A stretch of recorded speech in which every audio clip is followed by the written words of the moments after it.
এই অনুষ্ঠানে বক্তাদের মতামত নিজস্ব। তাদের বক্তব্য বা মতামতের জন্য চ্যানেল কর্তৃপক্ষ কোনোভাবে দায়ী নয়। নমস্কার, আপনারা দেখছেন টার্গেট বাংলা নিউজ। আজ আপনাদের সাথে আমি সন্দীপ। এই মুহূর্তে যে খবরের দিকে আমরা লক্ষ্য রাখব, বর্তমান সময়ের প্রেক্ষাপটে আমরা একটা দেখি যে নারী নির্যাতনের ঘটনা আকছাড় ঘটছে। কীরকম নারী নির্যাতন? সম্বন্ধ করে বিয়ে হচ্ছে, একবারেই বলতে পারি ঘটা করে বিয়ে হচ্ছে, তারপর শ্বশুরবাড়ি যাওয়ার পর সে মেয়ে পাচ্ছে না, তার পরিবারের যে দাবি সে দাবি সে পাচ্ছে না, বিভিন্নভাবেই সে নির্যাতিত হচ্ছে। তার হাজব্যান্ডের কাছেই হোক বা তার ননদ নন্দায়ের কাছেই হোক, যেমনভাবেই হোক না কেন তারা কিন্তু নির্যাতিত হচ্ছে। এই ঘটনায় কিন্তু আমাদের পশ্চিমবঙ্গের বুকে যেমন আকছাড় ঘটছে, ভারতবর্ষের বুকেও কিন্তু একই রকমের ঘটনা। আমরা প্রতিটা মুহূর্তে আমরা লক্ষ্য করে দেখি যে বারবার ধরে এই নারী নির্যাতনের শিরোনামে আমাদের ভারতবর্ষ, আমাদের রাজ্য সত্যি সকলের উপরে উঠে যাচ্ছে। কিন্তু কেন ঘটছে নারী নির্যাতন? তো সেরকমই আমার সাথে আছেন এই রকমভাবেই এই ভুক্তভোগী একজন মহিলা, যিনি নারী নির্যাতনের শিকার এবং যাকে দিনের পর দিন শোষণ, নিপীড়ন, লাঞ্ছনা সমস্ত কিছু করা হয়েছে। আর আজকে এমন একটা এপিসোড নিয়ে বসার কারণ, শরৎচন্দ্র চট্টোপাধ্যায় একটা কথা বলেছিলেন, সংসারে যারা শুধু দিল পেরো না কিছু, যারা অসহায় দুর্বল উৎপীড়িত মানুষ, যাদের চোখের জলের হিসাব নিলে না, নিরুপায় দুঃখময় পৃথিবীতে যারা কোনোদিন কিছু পেল না, এদের বেদনায় দিলে আমার মুখ খুলে, এরাই পাঠালে আমাকে মানুষের কাছে মানুষের নালিশ জানাতে। ঠিক তাই টার্গেট বাংলা বদ্ধপরিকর মানুষের জন্য, বদ্ধপরিকর জ্বলন্ত ইস্যুকে তুলে আনার জন্য, মানুষকে উপযুক্ত জায়গায় সুবিচার পাইয়ে দেওয়ার জন্য। আর সেরকমই যে মহিলা আমার পাশে আছেন, আমার একেবারে বাম পাশে আছেন, তিনি দীর্ঘদিন ধরে নির্যাতিত হচ্ছেন, শোষিত হচ্ছেন, লাঞ্ছিত হচ্ছেন।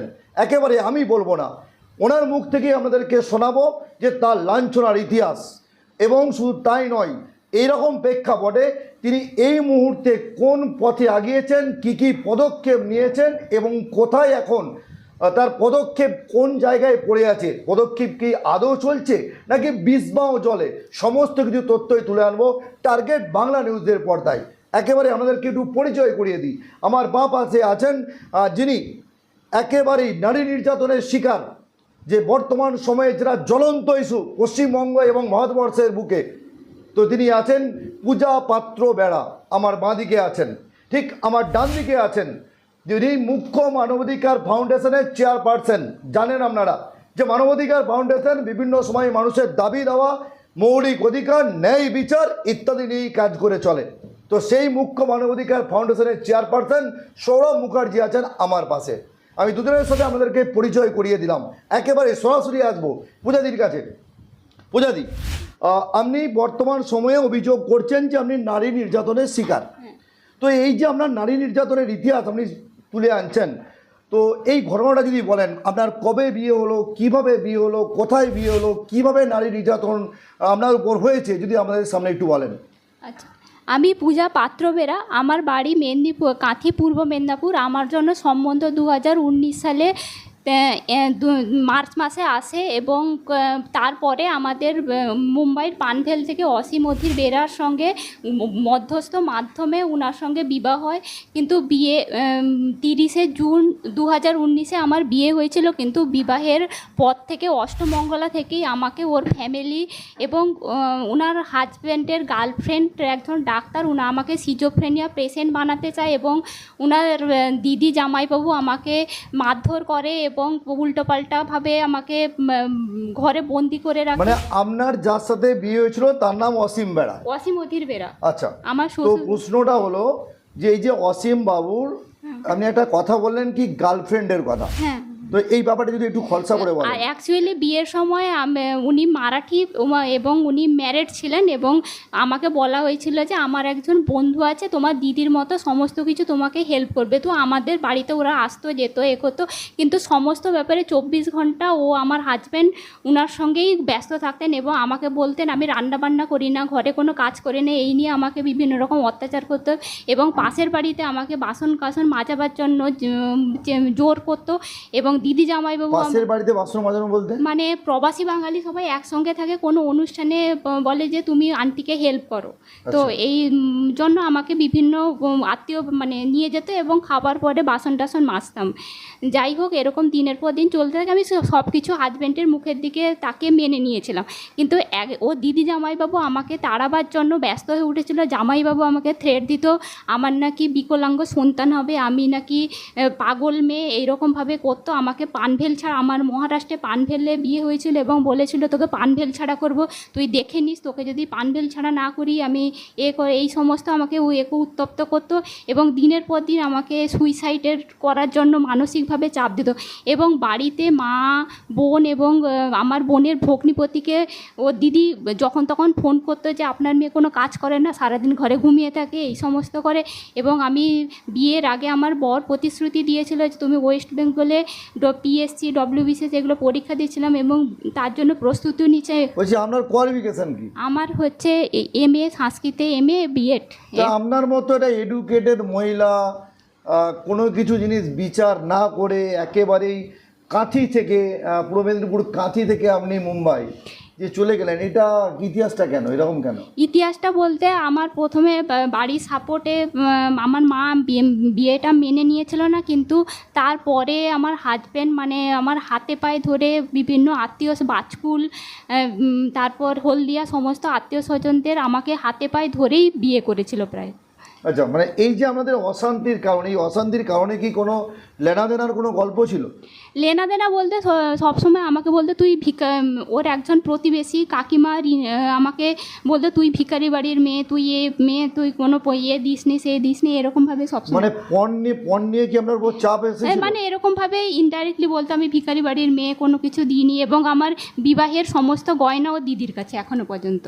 আচ্ছা, তারপর আপনি কি করেছেন? তারপরে আমি এই সমস্ত, আমার হাজব্যান্ড বললো গয়নার কথা ছেড়ে দাও, করে দাও। তারপর এই নিয়ে দিদির, ও আমার হাতেও খেত না, সবসময় অলরেডি দিদির বাড়িতে যেত, সবসময় দিদির বাড়িতে পড়ে থাকতো। আর সমস্ত প্রতিবেশীদের বলতো আমি নাকি ঘরে রান্না বান্না করি না, কিছু করি না, সারাদিন নাকি মোবাইল ঘাঁটি হয়ে করি, এই সমস্ত উল্টাপাল্টা কথা বলতো। আর তখন আমি সত্যি অনলাইনের ক্লাস, পরীক্ষা চাকরির জন্য আমি অনলাইনের ক্লাসও কিছু করতাম, কিন্তু সারাদিন একটা হাজব্যান্ড ওয়াইফের রান্না কি সারাদিন করবো? কিন্তু ও অ্যাকচুয়ালি ওর গার্লফ্রেন্ডটা আসতো বলে ওরা সারাদিন ওই মাংস টাংস সবসময় রান্না বান্না এই সমস্ত নিয়েই আমার হাজব্যান্ড ব্যস্ত থাকতো। আর আমাকে ওর জামাইবাবু বলতো তুই হতচ্ছাড়ি, লক্ষ্মী ছাড়ি, তার জন্য ওর ব্যবসা চলে যাচ্ছে, কাজ করতে পারছে না।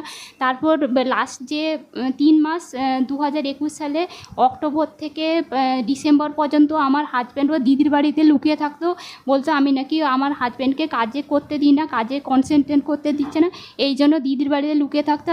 আর আমাকে ওর বান্ধবী আমাকে বলতো তোকে আমি ঘর টিকিট কেটে দিচ্ছি, তুই কাঁথি চলে যা, এরকমভাবে আমাকে সবসময়। আচ্ছা, আমি তো এখানে একটা জিনিস দেখলাম যে উনি নাকি মুম্বাইতে চাকরি করতেন, লেখা আছে, আপনি বলছেন ব্যবসা করতেন? না, প্রথমে পরে ব্যবসা, পরে চাকরি করেছে, আগে ব্যবসা করতেন।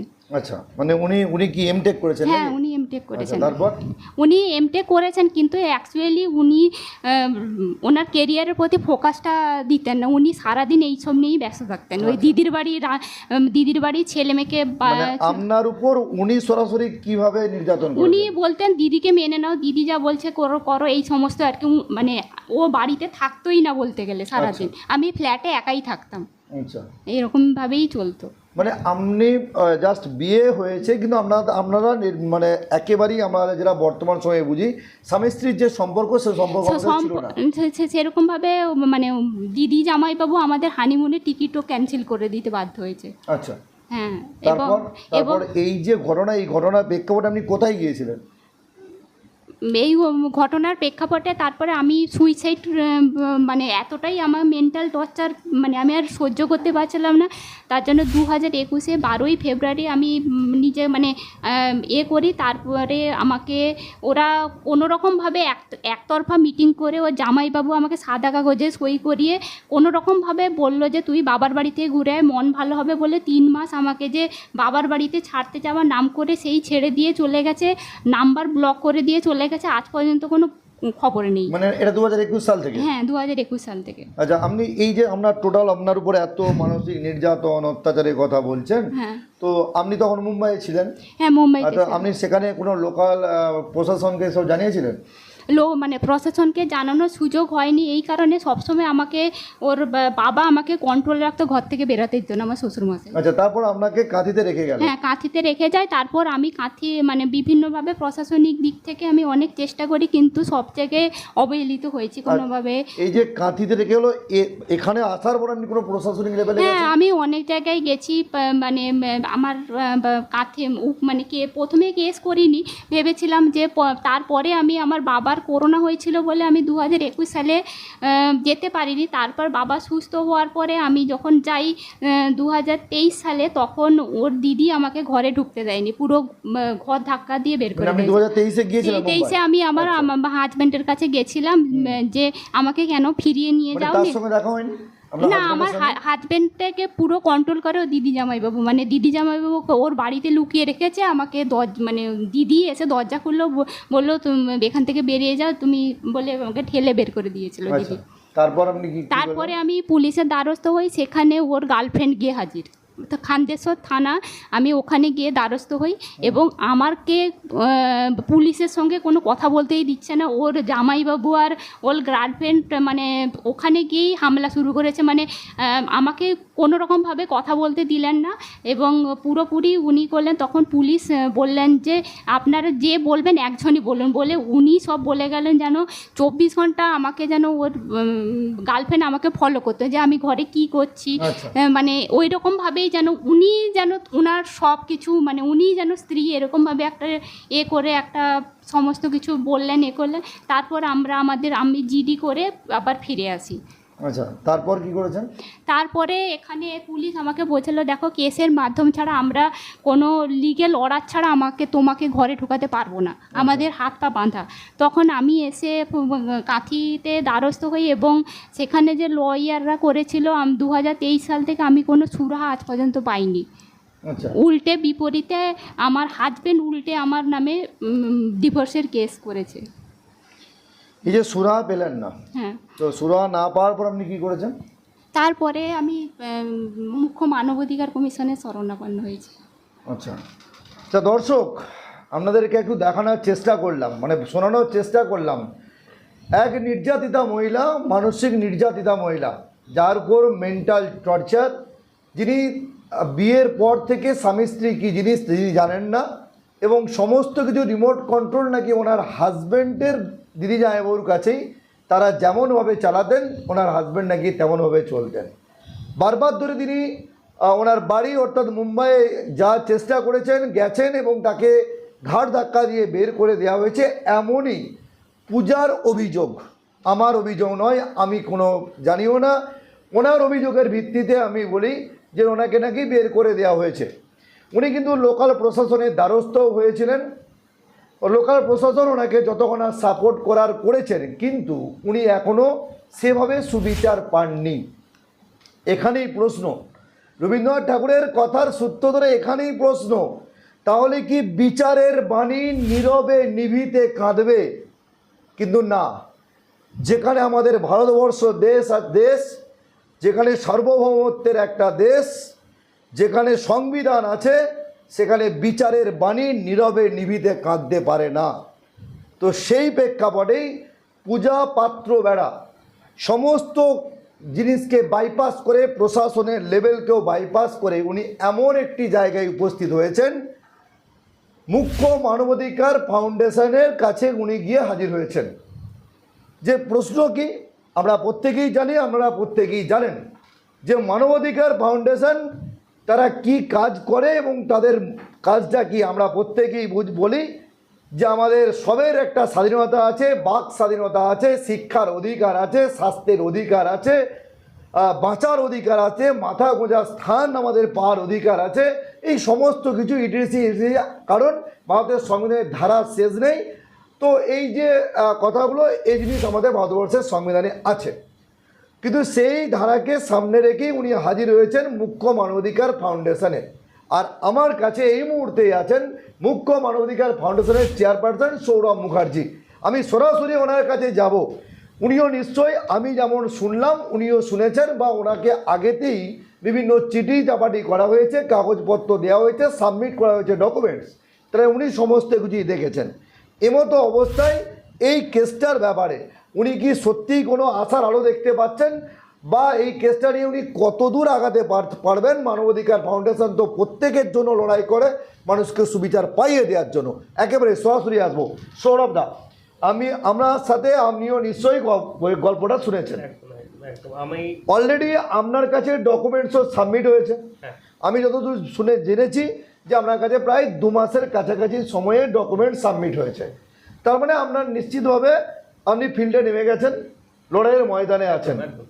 তো কারণ হচ্ছে বিনা যুদ্ধে নাই দেব সূচাগ্র মেদিনী, এটাই তো গল্প। এটাই তো সেখানে দাঁড়িয়ে আপনি এই প্রেক্ষাপটে এই কেসটার হিসাবে কি দেখছেন আশার আলো?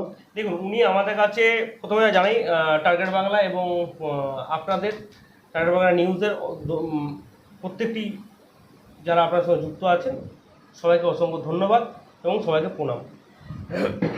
উনি আমাদের কাছে 2 মাস আগে মোটামুটি এসছেন। 2 মাসের মধ্যে থেকে আমি যে কেসটা যখন স্টাডি করি তখন দেখি যে হারে কেসটা যেভাবে হওয়া উচিত ছিল সেভাবে হয়নি। প্রথমে ওনার উচিত ছিল যে 498-এর যেহেতু উনি বধূ নির্যাতিত হয়েছেন, ওনাকে ঘাড় ধাক্কা দিয়ে এবং মানসিক, মেন্টালি এবং শারীরিক দুটোভাবেই ওনার প্রেসারাইজ করা হয়েছিল। এখানে একটা কথা বলি। হ্যাঁ, কথাটা হচ্ছে অবশ্যই ওনার 498 কেস করা উচিত ছিল, বধূ নির্যাতনের মামলা আনা উচিত ছিল, কিন্তু এটা তো ঠিক যে আম পাবলিক এত বোঝে না 498-এর কেস। এটা উনি অ্যাকচুয়ালি যাদের কাছে গেছিলেন, যে সেকশনগুলোতে গেছিলেন বা যে লয়ারকে ধরেছেন বা যে লিগেল প্রসেসে গেছে তাদের এটা ভুল। এটা উনি তো ইনোসেন্ট, ওনাকে আমি এই বলবো না, কারণ উনি হচ্ছেন ভিকটিম। উনি যদি জানতেন তাহলে তো উনি নিজে লড়াই করতে পারতেন অবশ্যই। তাহলে তো উনি তো বঞ্চিত হতেন না।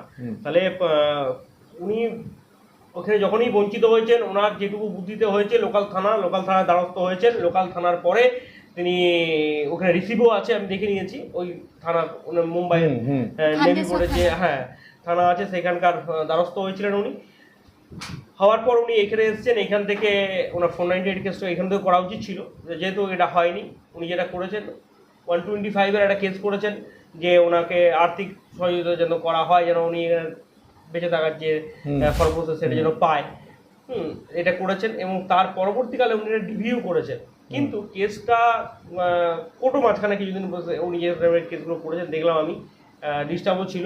তারপরে কেসে যেভাবে আগাবার কথা ছিল আমি দেখে দিই সেইভাবে অতটা ফাস্ট গতি হয়নি, আগায়নি। উনি 2 মাসের মধ্যে যখন এসেছেন, আমার লাস্ট ডেটে আমরা প্রেজেন্ট করি সেদিনকার আমাদের যেদিনকার ল সেকশন থেকে লয়াররা দাঁড়ায় আমাদের হিউম্যান রাইটসের পক্ষ থেকে, সেদিনকার দেখা যায় যে ওনার কেসটা এন্ডের মুখে ছিল।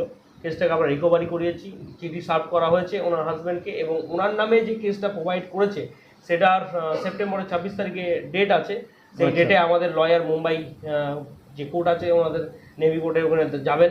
হ্যাঁ, বাকি প্রসিডিওর এখন ঠিক আছে। আমি এখন থেকে ফার্স্টভাবে বলবো না যে আমরা কী প্রসিডিওর নিচ্ছি, তাহলে না প্রসিডিওরের কথা ওপেন আমি করতেও বলবো না। আমি বলতেছি ইন জেনারেলভাবে এই যে নির্যাতনের ঘটনা, এই ধরনের পশ্চিমবঙ্গে অসংখ্য ঘটনা আমাদের কাছে আছে। শুধু এক পুজোকে দেখলে হবে না, এরকম আরো অনেক পূজা আছে এবং শুধু মানে পূজার নামেও 4-5টা কেস আমাদের কাছে এসে পড়ে আছে। এই এক পুজোকে দেখছেন, আরো অনেক পূজা আছে। হয়তো আগামী সময় আমরা এই মিডিয়াতে আরো কোনো পূজাকে বসাতে পারি। হ্যাঁ, এটা তো স্বাভাবিক কথা, কারণ এই পূজার মতো অনেক পূজা আমাদের বাংলা ভারতবর্ষের বুকে ঘুরে বেড়াচ্ছে, যারা ন্যায় বিচার পাচ্ছে। আমাদের অ্যাওয়ারনেসের খুব অভাব আছে, অ্যাওয়ারনেসের প্রয়োজন।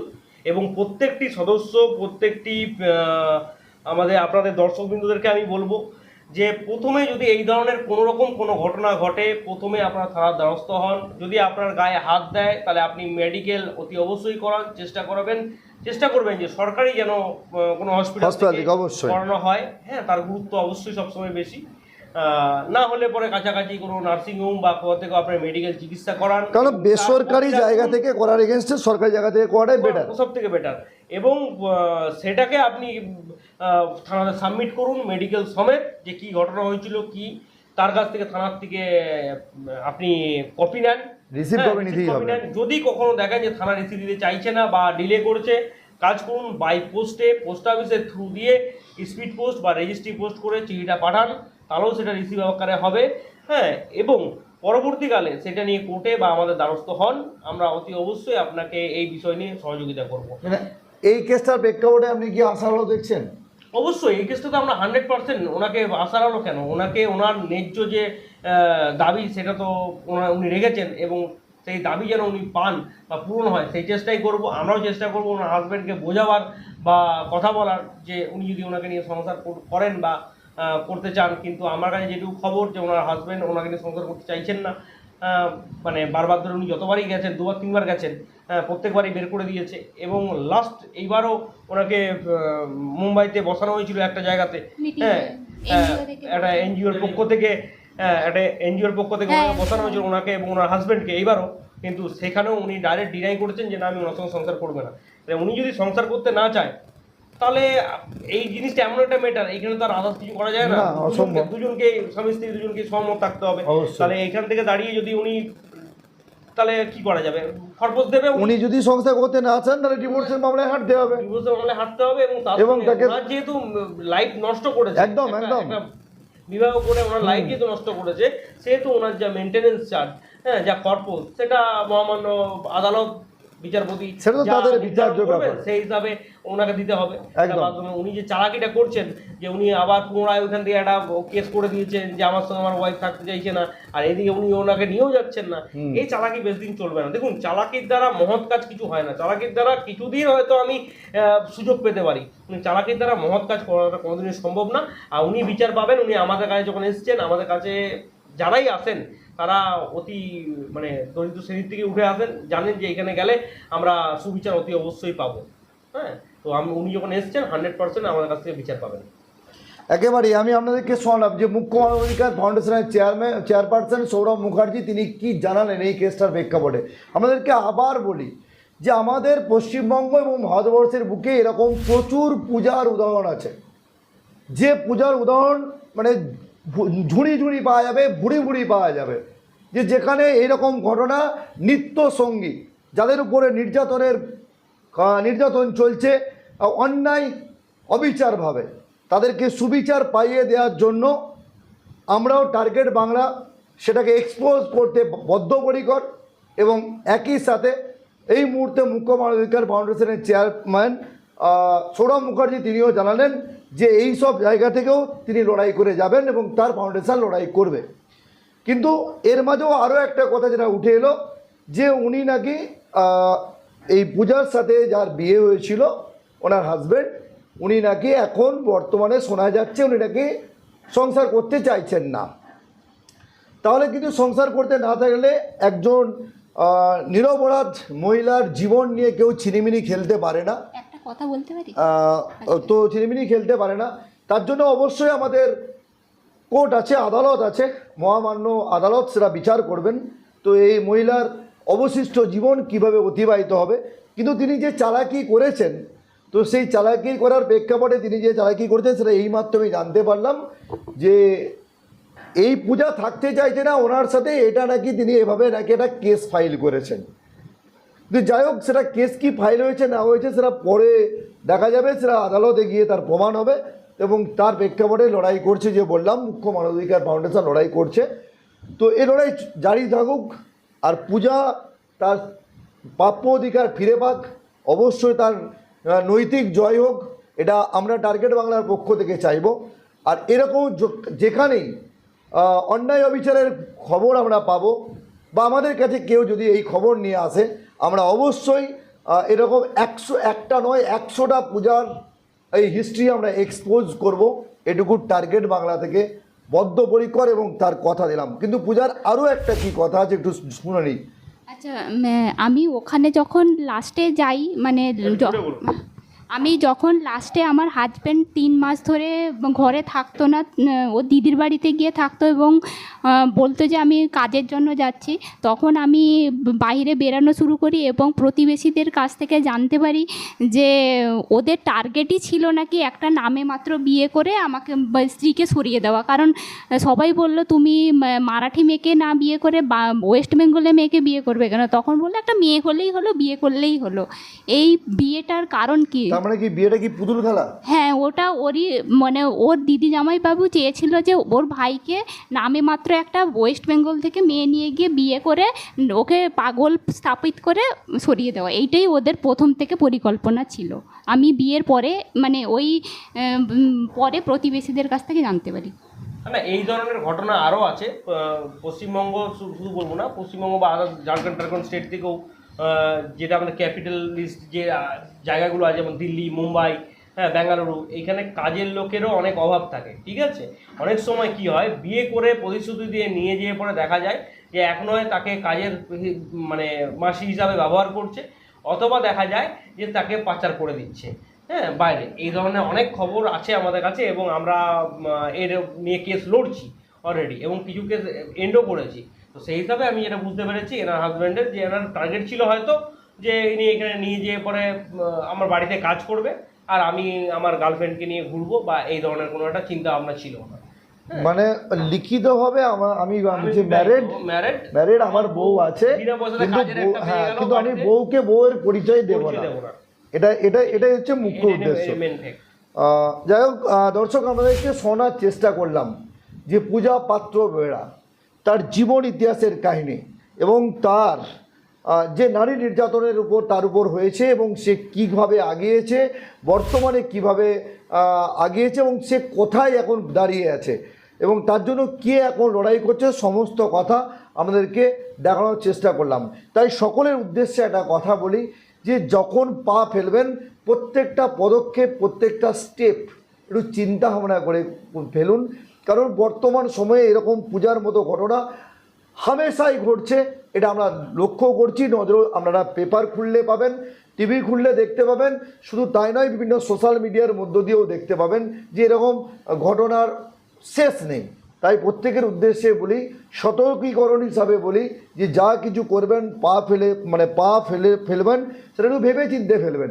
সেই জন্য একটা কথা আছে না, আগেকার দিনে যখন কোনো ছেলে মেয়েদের বিয়ে হতো, বাবা মারা একটু বংশ মর্যাদার কথা চিন্তা ভাবনা করতেন যে আমি আমার ছেলেকে কোন বংশে বিয়ে দিচ্ছি বা আমার মেয়েকে কোন বংশে বিয়ে দিচ্ছি, এরকম একটা দেখে শোনা করে তবে হতো। কিন্তু সেই সময়ে যে এরকম ঘটনা ছিল না তা হতো, সেই সময় হয়তো একেবারে হাতে গোনার মতো ছিল, কিন্তু বর্তমান সময়ে আকছাড় কিন্তু ঘটনা ঘটছে। তাই প্রত্যেকের কাছে বলি যে একটু সাবধানে পা ফেলবেন।